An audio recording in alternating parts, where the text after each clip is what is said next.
Now, Mark Zuckerberg. He runs one of the most powerful companies on the planet, Facebook. It's in your home and everywhere you go. Odds are you or the person next to you is looking at it right now. I got to sit down with Mark Zuckerberg for a rare and exclusive interview. We talked about 2020, attacks on the rich, concerns over bias against conservatives, privacy, and a lot more. But we kicked things off with free speech. I asked him whether he thought it was under attack. Well, I think it's an important moment to stand up for voice and free expression here and around the world. Every week there are different content issues that come up on the internet, and I feel like we discuss our policies by talking about specific issues and edge cases. And I thought it would just be good for me to lay out my kind of full views on how I think about the importance of giving people a voice, what that's meant historically, how that's empowered people, and the crossroads that we're at today. Where right now, I think, because we're in a time of social tension, the impulse that a lot of people have is to pull back on free expression. And this isn't the first time in history when that's happened. That we saw that impulse during the civil rights movement, during tension after the world wars, and we always look back and regret it when we pull back on freedom of expression. And I worry that we're at a moment today where we may do the same. So I just think it's important now to stand up for freedom of expression, and that's what I wanted to do. And is that true historically, even with technology, as technologies changed, that there was initial resistance? Oh, yeah. I mean, look, it's not just technology. We've had this explosion of an ability to express ourselves, and that's cultural norms, its legal protections, and its technology. I think most Americans are probably aware of our Enlightenment history, that we enshrine the First Amendment of the Constitution, but our legal rights to call out things that we think are wrong have dramatically expanded, even in the last 100 years. Libel laws used to make it so you could impose damages if you called something out that was negative, even if it was true, what you were saying. And then, of course, the standards shifted, so as long as your critique was you could prove it true, you'd be okay. But it wasn't until, relatively recently, historically speaking, that we've gotten the ability to critique and call out things that we think are broadly wrong. And now you have all these movements online, whether it's the Me Too movement or different things like that, where people are sharing stories that actually would have been against the law to even write down 100 years ago. So this is just this amazing expansion of voice that I think leads to progress, and I just think we need to defend that. But do you think that social media has, in some ways, brought out the worst in people? Right, that we can be mean to each other, we can be bullying, we can be withering towards each other, and if it's anonymous especially. Do you think that maybe there's a downside to it? Well, look, there are certainly issues, right? I think you asked about technology, and with the internet, I think a lot of people say, hey, this may be completely different from everything that's come before it, so maybe we should just ignore our historical precedent around defending free expression. And I just think that that's probably overly broad, because the same critique was made against every technology, from the printing press to the radio to TV. But there are specific things that are, of course, different about the internet that we need to address. So now, many more people have a voice, and some people choose to use their voice to organize violence. People can spread misinformation faster than they were able to before. People can form new types of communities that has the potential to lead to polarization. You can live stream events now, which helps us be present with each other and capture moments that wouldn't have been possible before, but it also helps people stream things like terrible acts of violence. And for each of these things, the internet platforms and Facebook especially, we have a responsibility to make sure that we address these harms and make sure that we can address these risks.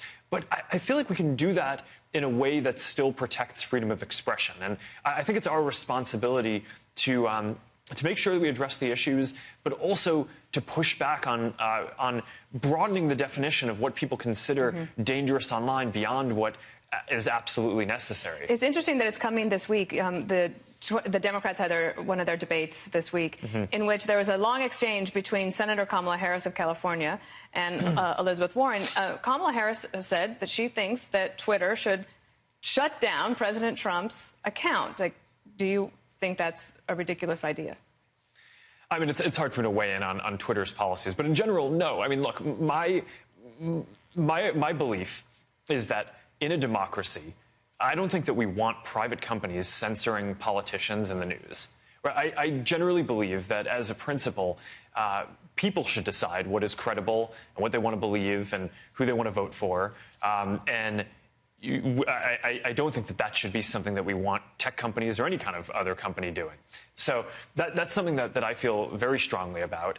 I worry about a social trend today where I see more people across the spectrum trying to label different speech as dangerous because it may lead to political outcomes that they don't want. And I think that there are real dangers and harms online that need to be addressed, and we definitely need to work on that, and we are. There's a lot that we're doing. But I also think that we need to do this in a way where we stand up for each other's right to express ourselves and be heard.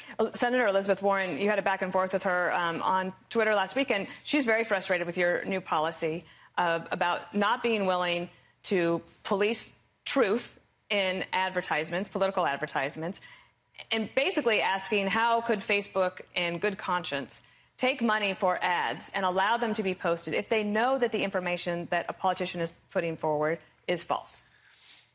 Look, I just think that in a democracy, it's important for people to see for themselves what politicians are saying. And, political speech is some of the most scrutinized speech that is out there. So that's already happening. And our position on this is not an outlier, right? It's the other major internet platforms, whether it's Google or YouTube or Twitter, or the majority of other media, whether it's Fox or NBC or ABC or CBS, all ran these same ads too. You're saying Facebook is basically going to be neutral in this. And does neutrality, though, help bad actors more than it does help people who are trying to get the good information out? I don't think so. This is clearly a very sensitive area. And one of the questions that I've looked at overall is, given that this focus on political ads, should we be in political ads at all, right? Is that just something that we should block completely? And, from a business perspective, the controversy that all this creates is clearly not worth the very small amount of our business that is based on political ads. That's not really anywhere near a big part of what we do. But the reason why I've stood up for this is, there are really two. One is principle and one is practical. The principle is that ads can be an important part of voice. If you're a challenger political candidate, or if you're running an advocacy group and the media doesn't cover what you're talking about, ads can be a way to inject your message and make it be part of the debate and something that people have to discuss. So banning political ads favors incumbents, and it favors whoever the media chooses to cover. It's interesting you say that, because Elizabeth Warren, she also said she would not take any money from certain big tech executives for her campaign. But she does do a lot of fundraising through political advertisement and grassroots engagement on your platform. Sure. As do a lot of folks. This is, a lot of the movement building. This is one of the things that I think is probably a positive use case of the internet is, now ideas and fundraisers and movements and people can grow businesses quicker than could ever happen before. And, there's a lot of good that comes from this, and there's some harm that we need to make sure that we mitigate. And our responsibility is absolutely to make sure that we get in front of things that could cause real danger. We have a massive investment in this today. We actually have more than 35,000 people at the company who work on security all in. Is that in reaction to the 2016 election and complaints and the concerns about election security and Russian interference? And do you think Facebook is in a better position going into 2020 and with more protections? Yeah, so it's, we really increased the investment in security for a lot of reasons over the last few years. Now our security budget today is actually greater than the whole revenue of our company was when we went public in 2012. So that's, it's quite an investment. One of the important areas certainly is election security. And, since 2016, we've played a role in defending against election interference in every major election around the world. So it's not just the American elections. It was the French presidential election, the German federal election, in the elections in Mexico and Brazil and India, and then across the EU recently. And what we see are that these nation states, they keep on getting more sophisticated in what they're trying to do, but we're able to build AI systems that can spot clusters of accounts that aren't really behaving the way that people would, so we can shut them off. We've built much better partnerships with governments and in the intelligence community and election commissions around the world and across the industry, so that way we can find this stuff and shut it down. And we've also, one of the things that's really important is we put in a program of verification. So if you want to run a political ad today, you have to basically give us a valid government ID and prove your location, so that way we know that you're an American citizen. You're still able to say controversial things if you want, but you have to stand behind them with your real identity and face accountability. And I think that that is really important for our political discourse. Do you believe that there is a bias against conservatives in Silicon Valley? Well, I think it depends on how you say it. I don't think that the services themselves, I haven't seen a lot of data that suggests that there's a negative impact. In fact, a lot of conservative media does quite well on social media, not just Facebook, but the others as well. But look, I mean, California is an overwhelmingly left-leaning place. If you look at the political donations from the tech companies, it's 90+% of them go towards Democrat candidates. So, I understand why people would ask the question of, are my ideas getting a fair shake? And all that I can say on this is this is something I care deeply about. I mean, I want to make sure that that we can be a platform for all ideas. I think that giving everyone a voice is important, and that's how we make progress. And that's why I've tried to have a diversity of people, both of views and backgrounds, at the company in leadership positions, on all the teams that are making relevant decisions about content. This is just something that I take very seriously. Do you get pushback for that stance of yours from employees at your company? I mean, sometimes. I mean, these are things that are debated back and forth. But look, I think there's lots of elements of I want to make sure a lot of different views are represented at the company, right? It's not just political views, it's religious views and different racial backgrounds and different kinds of views. And we're also a very global company, right? We're based in the U.S. and we're very proud of that. But a lot of the people we serve are outside of the U.S. and we want to make sure we have international views too. So I just think that that's all part of building a service where you can help billions of people around the world exercise their voice and free expression to help bring people together and make their communities better. Basically, the government is coming at you in three basic ways. They think you're too big, you're too nosy, and you're too irresponsible. So some want to break Facebook up. They think antitrust is the way to do that. Some think that, and maybe you agree, that content should possibly be regulated. And then others think that you're not responsible enough with private data, and they want to know what you're going to do about that. How are you going to take those in turn? Washington is going to keep knocking on your door, but I can't imagine that you think that Washington has a better idea of how to do this than you do. So I think that there are a number of real issues right now. And earlier this year, I wrote an op-ed calling for 4 areas where I thought the internet would benefit from the government setting some clearer rules. And it was around what content is permissible in elections and ads, some about content in general, privacy, and data portability. And we as a company have the greatest responsibility here to make sure that we proactively make sure that there isn't harm or danger happening on our platform.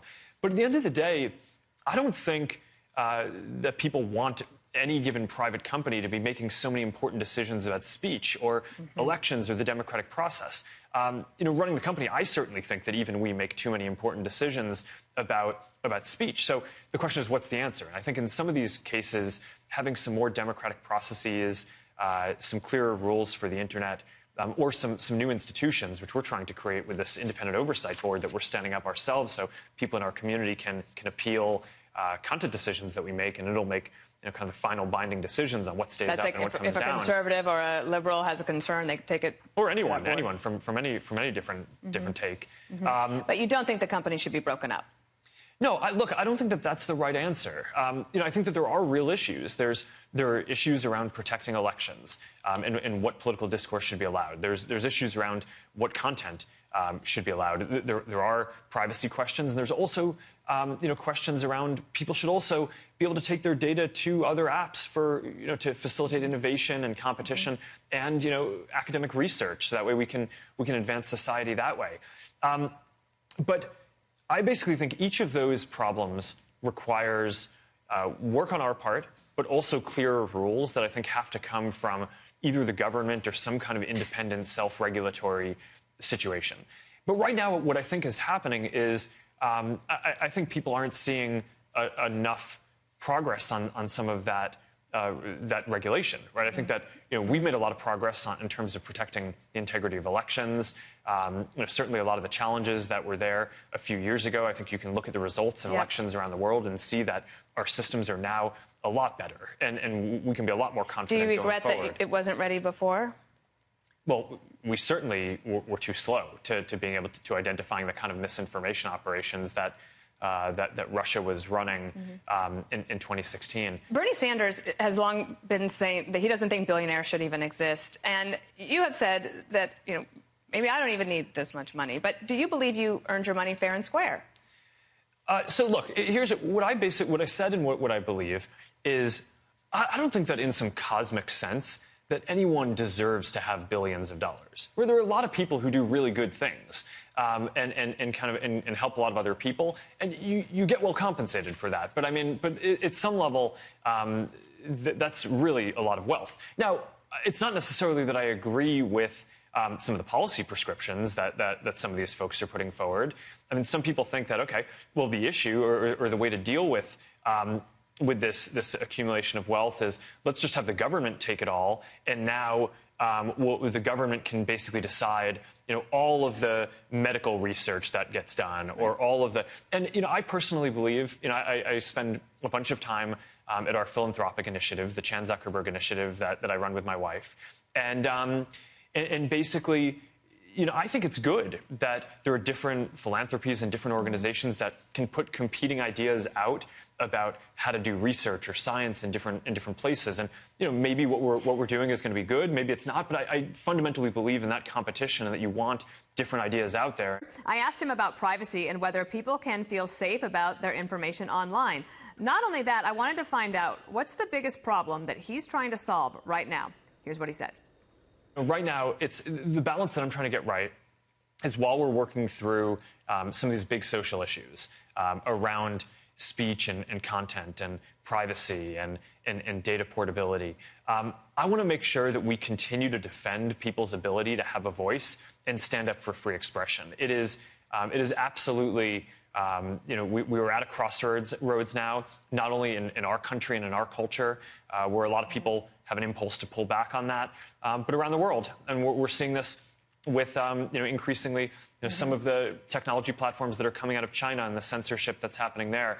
I just think that this is a moment where we really need to stand up for people's voice and for free expression, because I just think that that's going to be critical to our progress over the decades to come. People that are concerned about their privacy, what can you tell them to assure them that their information is safe, that it's not going to, they're not going to wake up in the morning and find out that their data has been sold to another company or has been leaked somehow? What have you guys done for that?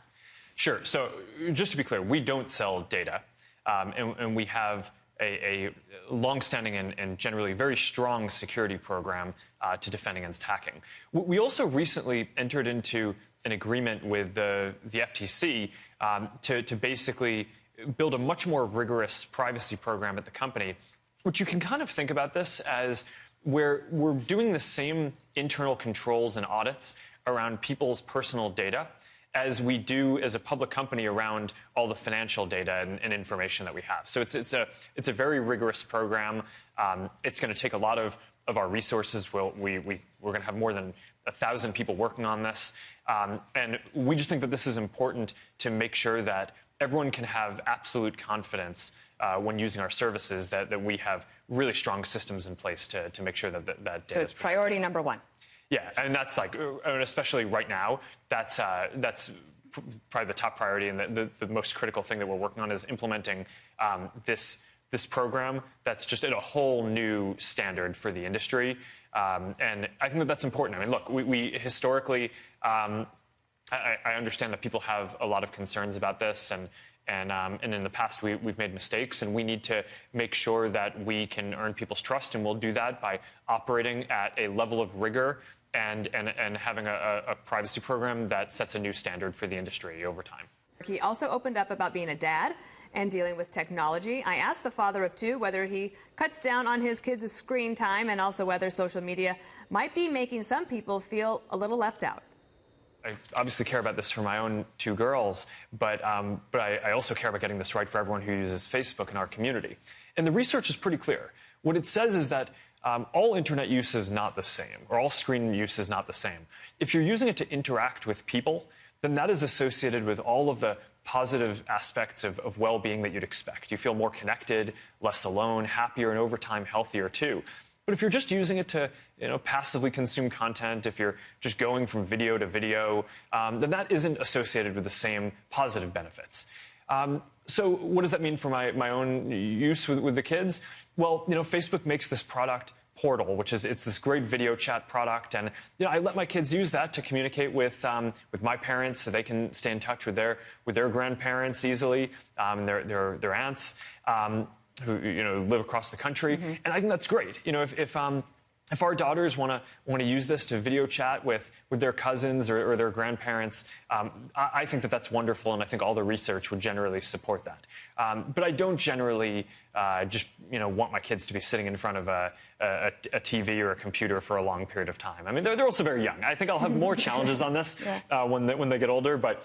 Our oldest isn't even 4 years old. People are worried about it because some people say, like, their loneliness, right? There's a loneliness problem in America that people say that social media has left them feeling anxious and depressed and isolated and lonely. Or is that because what you're saying is that they're not interacting? I think we need to make sure that we design our systems so that way they're focused on encouraging meaningful interactions between people. It's when you're interacting with friends, when you're forming meaningful communities, those are the stories that when I travel around and people tell me, that's what's really meaningful in people's lives. If you're just scrolling through a feed and consuming content, I mean, that may be a fun way to kill some time, but that's not kind of the core bread and butter of what people want or expect from Facebook or the social services that we build.